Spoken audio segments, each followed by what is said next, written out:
everyone, my name is Cynthia. Let's talk books, and today I'm here to talk about all of the books that I read in November. And I tend to do these in the order in which I read them. So buckle up, here we go. The first book that I finished in November was called The King's Spinster Bride by Ruby Dixon. This was a short novella that was really fun to read. It's about this princess. She was the princess of a kingdom that got taken over by barbarians, and the son of the barbarian king is now king and basically owns her. She's been locked away in a convent, but he has always been in love with her, and it's a romance. Things ensue. It was fun. It was such a fun. It was exactly what I needed at the beginning of the month with everything going on. So it was just perfect. And I am really liking Ruby Dixon's like tongue-in-cheek, like fun writing. So I am planning on reading more from them. All right. The next book that I finished in November was this chunker, The Count of Monte Cristo by Alexandre Dumas. This book is such a fun delight.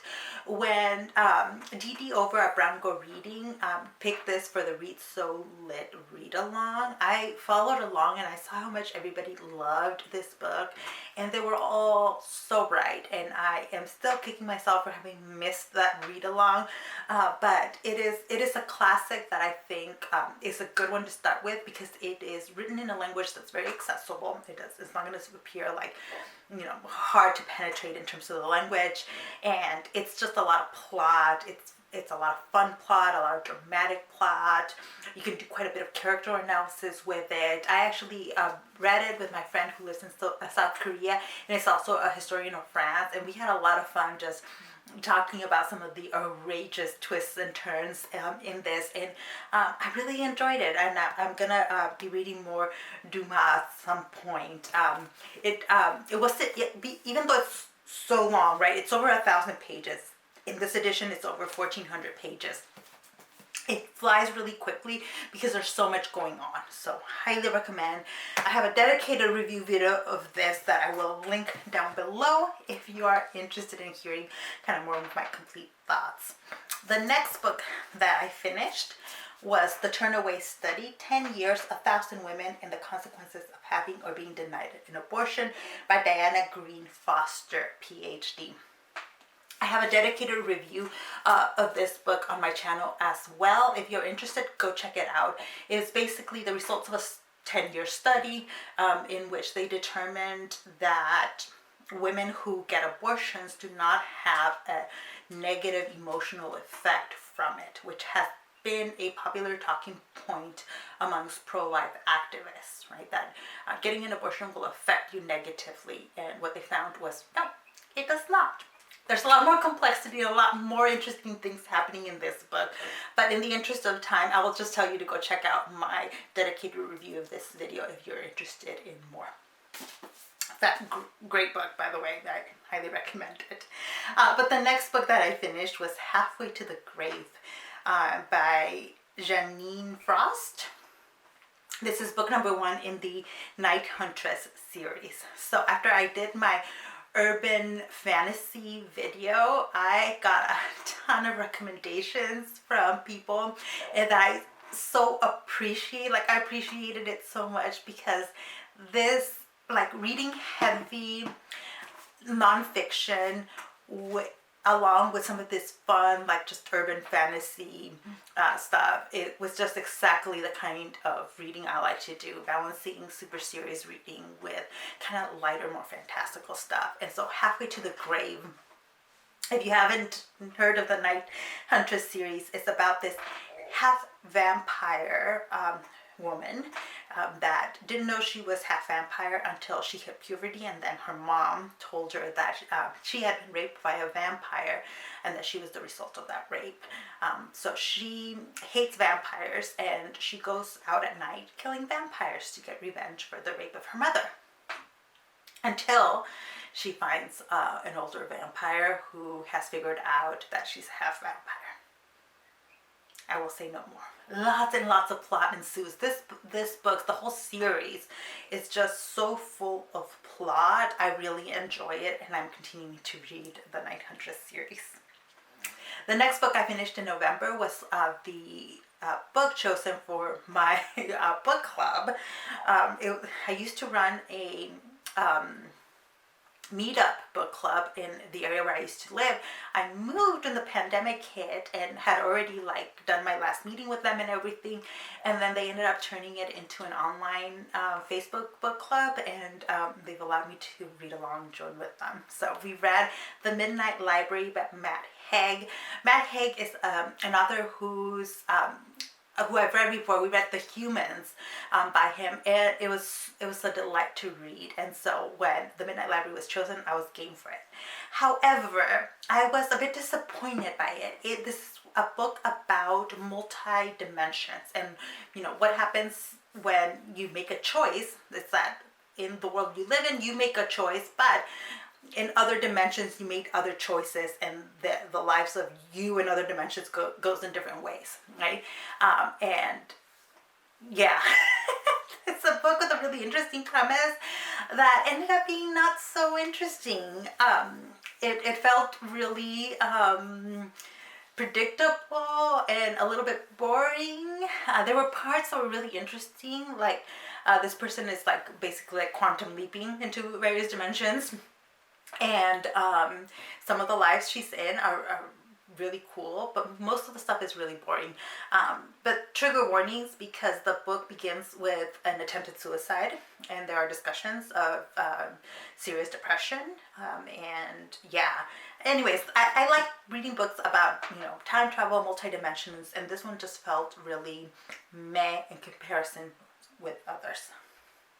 The next book I read was Indulgence and Death by J.D. Robb or Nora Roberts. This is book number 31 in the In Death series. I think next year I'm going to be completely caught up in the In Death series. This was a really satisfying installment. We get, the book starts with a lot of the interpersonal relationships, which I really love. And then digs into a murder that was interesting. It was good enough. It was pretty neat, and so yeah, it was, for me, this was one of the even better installments in this chunk of the series. So I'm gonna keep going with the In Death series. Next book that I read was another novella, Mating the Huntress by Talia Hibbert. So Talia Hibbert is an author that I discovered this year. Yeah, because I read Get a Life, Chloe Brown this year, which is such a delightful book. And but she has a whole like oeuvre of books that you can find. And so I saw Mating the Huntress was available, and actually Shannon over at That's a Poe read it. Yes, I think that's why I finally clicked on it. And what a delightful! It's a Halloween novella, and about the youngest in a family of like werewolf hunters, who is the fated mate of a werewolf. Fun ensues. Again, these kinds of novellas and romances are like delight to pair with kind of more serious reading as well. So as I was reading that, I was also reading Gabriel Garcia Marquez's Love in the Time of Cholera. I have a dedicated review of this book coming up, where I talk about the pluses and minuses of this book. What I will say here in summary is that the writing is exquisite. It's beautiful. The depiction of the time period is, but major trigger warnings for sexual assault, pedophilia, and a glorification of obsessive love. There we go. For more of my thoughts are coming. In fact, next week. This video it's already been filmed, so I just need to edit it and post it. So give me a couple of days for that to go up. The next book I read was a book I read because of a student. One of the projects I assigned in my class this semester was a reproductive rights in fiction presentation, where students would read or watch a work of fiction that engaged with the topic of reproductive rights, and then kind of answer a set of questions on it. One of my students read Unwind by Neal Shusterman, and I had never heard of Unwind. I'd heard of Neal Shusterman, but not Unwind. And so when I heard the premise, I was hooked. It is a world in which there's been a second civil war over reproductive rights, over abortion, and in the United States, and the compromise was reached in which no abortions would occur, but between the ages of 13 and 18, you could unwind a child. Like, you don't kill them, but you take them apart, and their body parts get reused for medical reasons. Or aesthetic reasons as well. And we're following a group of kids that have been selected to be unwound. The premise was super fascinating. The world, the science, everything like that was really, really fascinating. The actual characters, I liked well enough. I liked the plot. It's a book full of plot. I think my problem with it was the same thing that my student found with it. It's just that it's very YA. It relies on a lot of young adult tropes, and that's fine. You know, it was not a huge problem for me, but it was for my student who has realized that she has outgrown young adult books for the moment. I think I liked it a little bit better than she did, and I would recommend it if you're interested, but also be aware that it's a very young adult book. Heavy themes, but I don't think they're inappropriate for young adults, basically. The next book was also chosen for because of Nonfiction November, and it's also a book that I've seen several people include in their Nonfiction November TBRs and books that they're reading this month. It is Braiding Sweetgrass, Indigenous Wisdom, Scientific Knowledge, and the Teachings of Plants by Robb and Kimmerer. I enjoyed this book. I think the thing that this book does really well is merge all of these topics, right?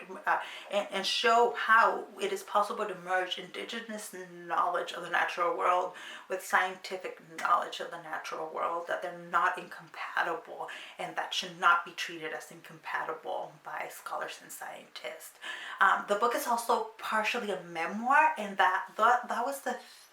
those were the elements that were the most interesting to me as well, of how she got into studying plants and how her native background ended up enhancing her relationship to plants and enhancing her science, her approach to science.